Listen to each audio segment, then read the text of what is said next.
Selam aleykum, studiyada Ayşe Şulakova çalışa 30 dakika içinde növbeteki mevzularını aydınlatacağız. Faizlar aksili imtiyazlı kreditlerini almağa endi daha kolay.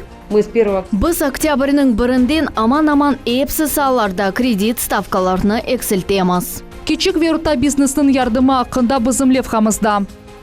Kırım'ın sanayi sahası pandemiya devrinde. Eğer geçken senege bakanda sanayinin indeksi 11%'ga arttı. Kırım'ın sanayi siyaseti Nazir Alexander Tryanov ile intervyu. Maxsus Millet telekanalı için. Kırım'ın dağları içinden. Eğer yer kıpırdasa bizde hatta dublör tünel yok. Bu tünel ise Yalta şehri için böyle imkan açacak. SUV yolu bütün büyük Yalta'nı kıymetli resursnen temin edecek. Maşina, tren, uçak ve hatta yav keleler. Bu pek haflı ama aynı vakitte pek meraklı. Поехали. Kırım kuzinin turistik yönelişlerde liderlikni ala. Biz er vaqt küçük ve orta biznesini, iqtisadiyetini yöneltken bir kuch deb eşitemiz. Ama pandemiya sebebinden esas ağırlık aynı bu sağa düştü. Lockdown vaqtında olarga birinci devlet yardımı olarak vergi ve diğer tölemelerinin keçiktirme imkanları oldu. Sonra ise çalışıp başlaganlarında iş adamlarına imtiyazlı kreditler teklif edildi. Elbette, onlar da tolusının işlerini teklif olamadılar. Ama belli bir neticeler çekmege mümkün. Tavsiyatlar levhamızda.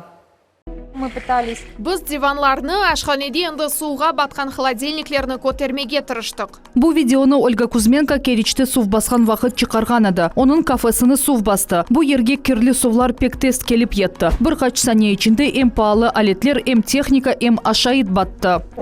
Hepsi olup 9 milyonluk zarar. Bu yerinin aşağıtını butunli yok etmege gerek oldu. Olga'nın bütün toplangan akçası suv basuvunun neticelerini yok etmege ketti. İşini 2 günde bitirdiler. Ama kafa çalıştırmak için da aşağıt mallarını ve yanı aletler almak gerek edi. O vakit o Kırım iş adamlarına yardım bergen mikrofinansирование fonduna müracaat etti.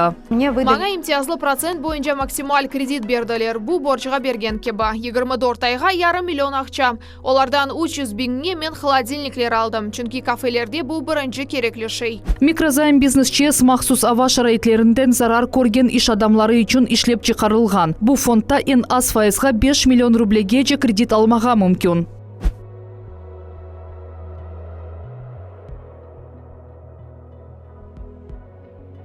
Küçük ve orta bizneske balaban zararını pandemiyada getirdi. Kimdir çalışıp kaldı, kimlerdir teşkilatlarını kapatmağa mecbur oldular. Başkaları ise samazaneti statusuna geçtiler. Alo, merhabalar, dinleyeyim sizni. Evet, biz çalışamız. Marina Vasilyuk'nun konsalting firması var edi. Yakın vakittan beri samazaneti olarak çalışa. Özünün nümunesinden pandemiyada da çalışmağa mümkün olganını isbat etti. O konsultasiya merkezini masaj odasının birleştirdi. Konsultasiyaga kelgen müşteri rahatlana da bile.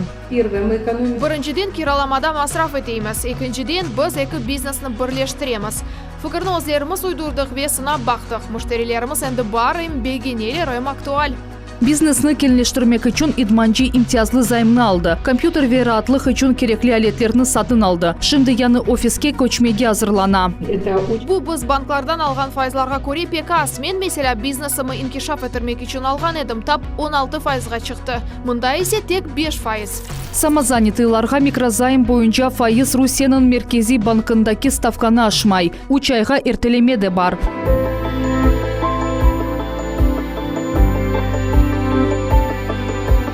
Maxsus Urba istesal etken teşkilatının müdiri Vladlen Lukashevich fondunun daimi müşterisi. Balaban sımarışlar olganı için sermiyası yetmey kala. O vakit imtiyazlı kredit yardım ete. Mına bugün de o mikrozaym almağa geldi.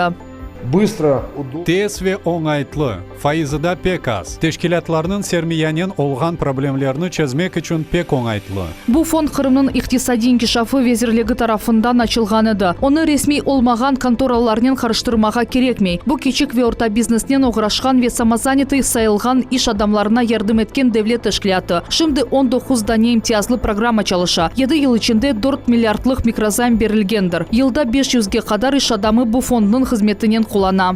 Мы с 1 октября... Біз 1 октябрьден башлап аман-аман бутун үш чешетлеріне файызны азлаштырамыз. О Меркези банкның файызына, яғни 6,5 ве ондан да ашағы олмасы мүмкін. Туристик саасында мықязлы дөнішмелер бекленілі. Қырым акиметі Ростуризм идаресінен бераберлікте мұсафырхане бизнесіне имтиязлы кредит бережеклер. Учтен 5%.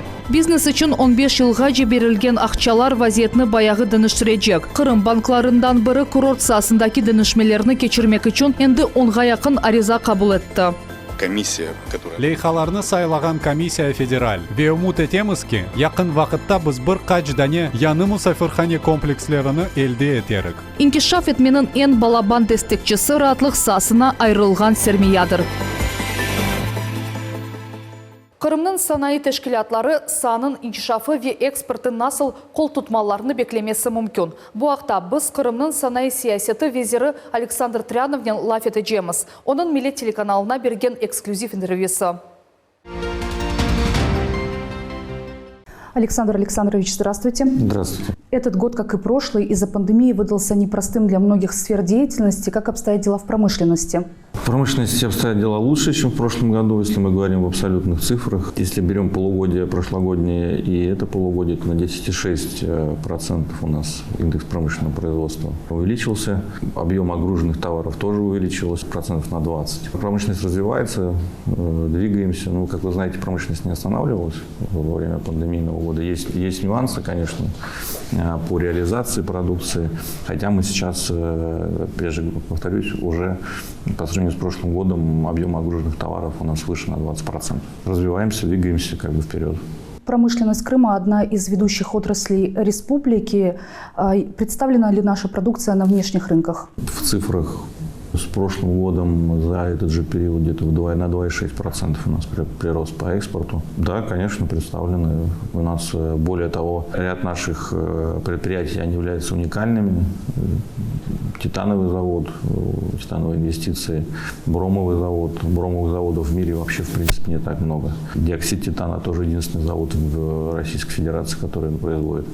Поэтому у нас такие довольно-таки уникальные производства, продукция которых востребована и за рубежом в том числе. Да, безусловно, существуют определенные нюансы, все нам известные, там, с учетом санкций. Ну, приходится нам действовать в этих вот таких непростых условиях.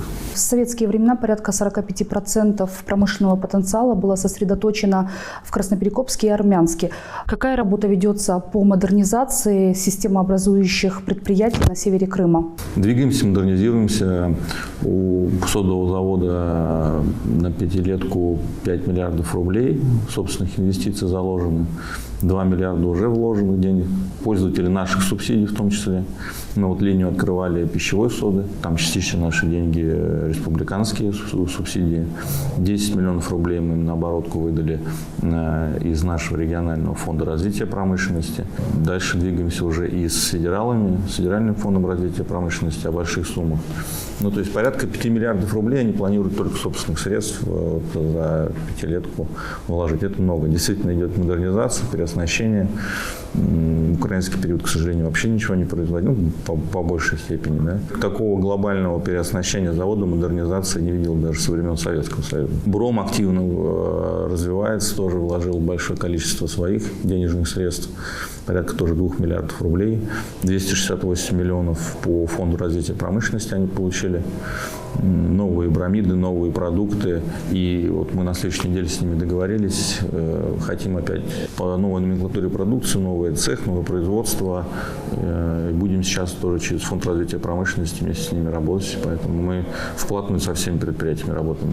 С Титаном тоже. И, в общем, двигаемся. Эти города вообще живут только за счет этих предприятий по большей степени.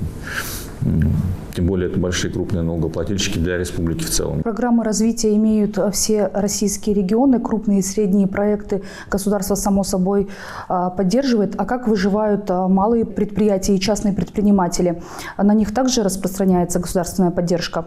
Большинство наших более или менее крупных предприятий входит в нашу программу развития промышленности Республики Крым в той или иной мере. То есть или это заемщики по фонду, или это получатели субсидий. Поэтому очень плотно со всеми работаем. В том числе там и с легкой промышленностью. Хотя не так сильно она у нас развита, но тем не менее. Расскажите о работе Крымского регионального фонда развития промышленности. Мы в начале года заняли первое место, наша программа развития промышленности заняла первое место по стране вообще. И нам на фонд выделили 50 миллионов рублей федеральных. Фонд за полугодие поднялся на 26, по-моему, пунктов. Сейчас 9 место по стране занимает, чтобы мы понимали, там мы стоим рядом с Татарстаном. То есть где Татарстан, с точки зрения развития промышленного региона, в целом. И, тем не менее, то есть мы приближаемся к промышленным метрам с точки зрения регионального развития. Поэтому у нас есть все шансы на это. Строительство судостроительного кластера, когда оно планируется и какие возможности открывает для Крыма? На самом деле рабочих судостроительных кластеров в Российской Федерации не существует. Именно рабочих, то есть имеющих полную цепочку и выпускающий некий финишный продукт. Мы знаем, у нас на судостроительном заводе «Бутомы» планируется выпуск 2 изделий, самых больших в Российской Федерации с точки зрения флота. На базе данной истории мы хотим, уже неоднократно собирались с различными предприятиями. Это непростая история, просто не хочется задекларироваться на документах и ничего потом, чтобы оно не поехало. То есть мы хотим сделать так, чтобы оно стало рабочим, действительно получить существующие меры государственной поддержки, и чтобы это действительно работало не на бумаге, а в реалии. Какие планы на будущее? Я не так давно в этой должности, но результаты определенных мы уже достигли, с точки зрения развития и промышленности нашей. В том числе, кстати, по торговому блоку у нас тоже есть определенные результаты, о которых можно сказать. По году больше будет понятно, видно. Мы по году посмотрим индекс промышленного производства конечный.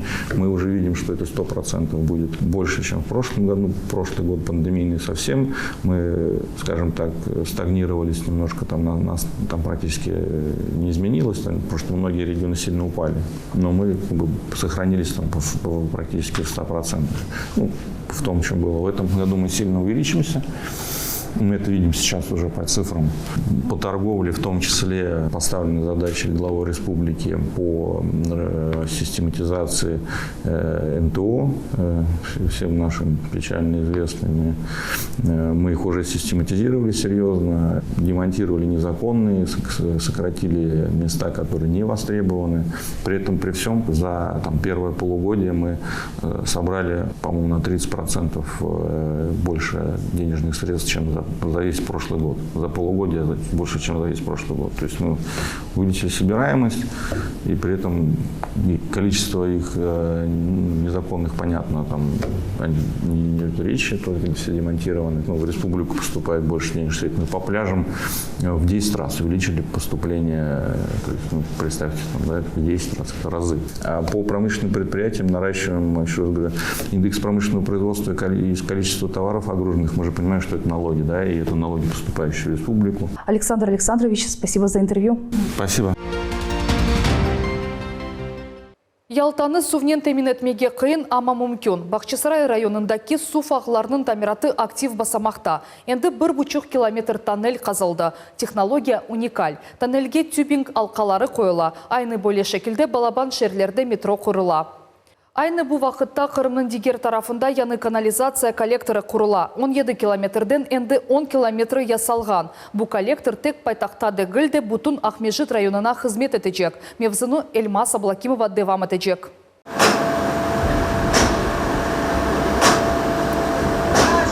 Бақшасарай районының Өзенбаш көйне яқын ерлерде шамата тек геже тына, бұл ерде су елінің тоннелі қызыла. Бірден 14 адам çalışа, бұйық құружилық автопаркы бар, кран экскаваторлар ве бұйық машиналары бір дөгме ярдыммен қашыма басыла. Бұл ерде программаны бұйырамыз. Қарышма миксерге келіп ете, анда белі бір консистенцияға қарыштырыла. Вебу епсі бір яда бір ярым саат девам ете. Объект мурекеп ве адеттен тыш пытақтақ породасына келіп түрілі. Кемер ерлерде топрақ қатты жа, башқа ерлерде есе емшақча. Бұл себептен яны тоннель топрақ түбіндеді 200 метрге, де 1 километр тереңлікке түші. Кичкен вақыт резцы денештірмек керек ола. Олар яда тоқалаша, яда да бір шей ола. Шу шарошки дегенлері дигер топрақ үшін япылған. Шуны үшін кичкен вақыт кесі жалетлеріні денештірмек керек ола. Агырлыкларда бақмадан енді тоннелінің 1,5 километрі құрылды. Құруcılar айтқанларына көре, орта дәрежеде тезлік бір суткада 10 метрні тешкеледе. Огде да 6 километр yolunu keçmek керек. Тоннелінің диаметрі 4 метр, bu al 1 суткада 100.000 кубометр су keçirmege imkan verecek. Bu Kırım için unikal texnologiya tonnel keçili ve demir beton alqalar yerleştirili. Böyle usulün büyük şehirlerde metro kurula. Tonnel eski su yolunun paralel şekilde keçi. Onu tap 60.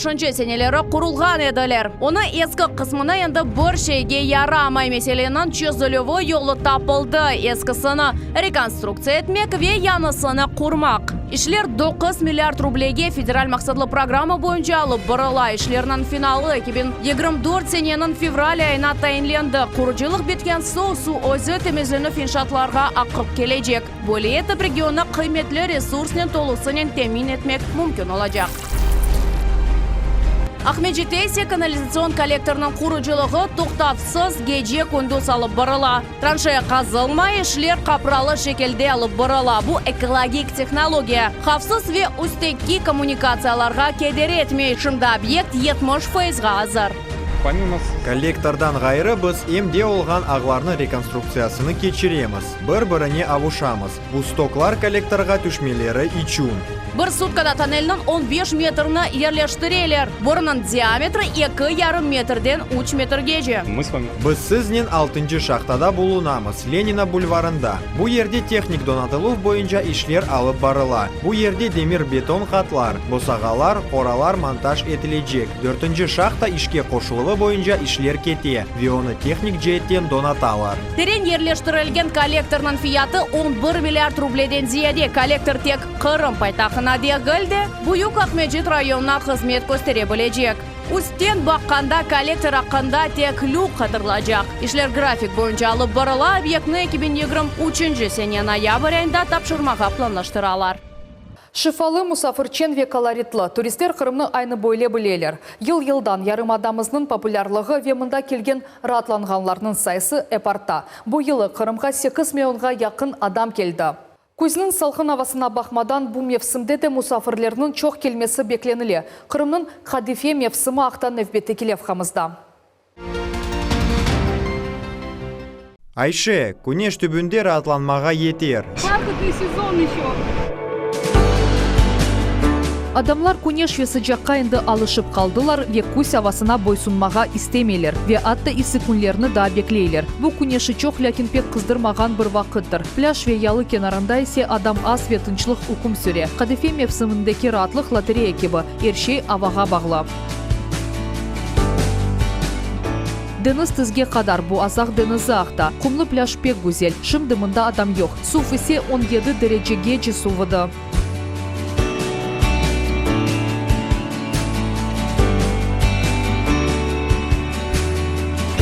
Yalı boyu ise havaga bakmadan popüler. Hem deniz hem hava sıcakça. O dülber manzaraları unikal mimarcılık obyektleri dağ ve tedavilenmek imkanının celp etti. Я люблю как. Мен çok adam olmasa sevim. Doğrusunu aytsam sıcakça olurdu. Düşüngen edim. Lekin bir unaytlım. Ve da denizde yuvinmağa umut etem. Kadife mevsimi Sirlevalı ibare Yaltada peyda olğandır. 19. asırda o şimdiki gibi kuzde degil barde başlanaydı. Bu mevsimde tek kral sülalesi ve mırzalar rahatlanaydı.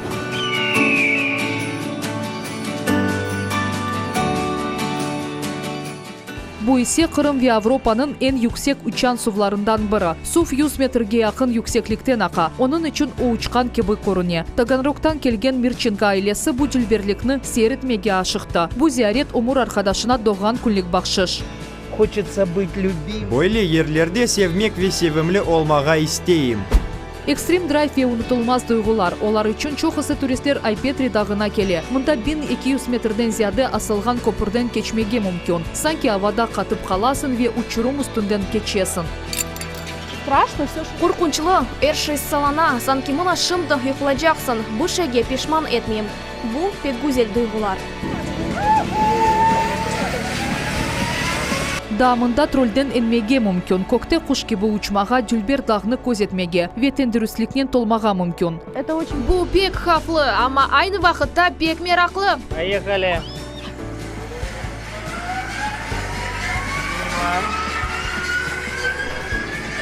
Небесная тропа бу яны аттракцион. Тар yolчық 1000 метр yüksекligindeki учурумдан кече. Кырымда бу en uzun экстремаль маршруттар. Дағлардаки кезінтіден сон Кырым отларындан чай, каве ве ерле емеклердің тадыны бақмаға мүмкін.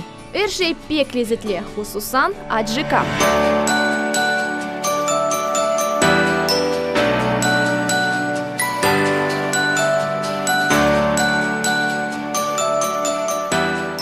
Кырымның гарби тарафы ise чоқ асырлық тарихынен желпеті. Кезлев жанлық қадимейлік, дин ве халқлар чешлігі. Мында бір ерде уч дүния динлерінің иншаатлары ерлеші. Каждый день. Эр күн маршрутлар ақында сөйлер беріле. Бізім тарихи абиделерінің насыл зиярет етмеге мүмкін. Шының үшін октябрьде бізде туристлердің бұйық ақымы олырды беклейміз.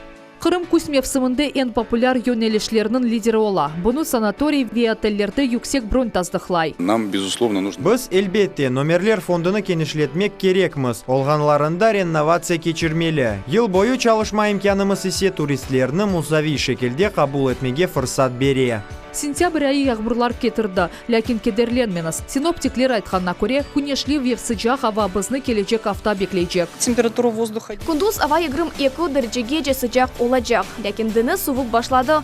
Қара денездің ғарби еласында 18 дәрежеге яқын, жүніпті есе егрім дәрежеге же қызажақ. Азақ денезі есе тек 16 дәрежеге же қызажақ, боле сувда тек пек истеклилер ювуна были. Дeniz dağlar ve sonsuz çöller. Turistler Kırımға келіп, оны Черногория ile kıyaslайлар. Мында mesela Kırıcı köyünde Şahsi Maldiva adaları, Popovka'da Karibы, Balıklava'da İsveçre бар. Ve hepsi bu bizim yarımadamız.